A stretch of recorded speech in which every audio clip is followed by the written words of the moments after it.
Yayda, yaz, payız, qış hara insanlar daha çox hansı istiqamətlərə gedirlər? Yəni Azərbaycanlılarda nəzərdə tuturam da mən hara gedirlər? Valla sözün açığı istirahətdə birincisi məsələn istirahətə gedən insan nəyi görmək istəyir o maraqlıdır. Yəni əsas sual yaranır. Nəyi görmək istəyirsiniz? Belə deyək, ən çox da belə axtardıqları şey tək Azərbaycan cəmiyyətində demirəm. Məsələn, bütün dünya üzrə təcrübəmiz onu göstərir ki, öz ölkəsində nə yoxdursa, insanlar onu görmək üçün səyahət eləyirlər.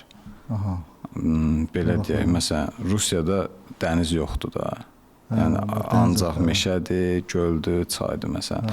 Ona görə, məsələn, belə deyək, bu dəniz qırağı istirahət kurortlarına gedəndə baxırsan ki, belə deyək, bu Ərəbistan tərəfdən, Ərəbistan yarımadası tərəfdən gələnlər ancaq hovuzun ətrafında istirahət edirlər, amma Rusiyada, Ukraynada bu tərəfdə, indi Ukraynada bəzi cənub bölgəsində var, Rusiyadan gələnlər ancaq dənizdə, yəni heç hovuzdan qəti olaraq demək olar ki, istifadə edən.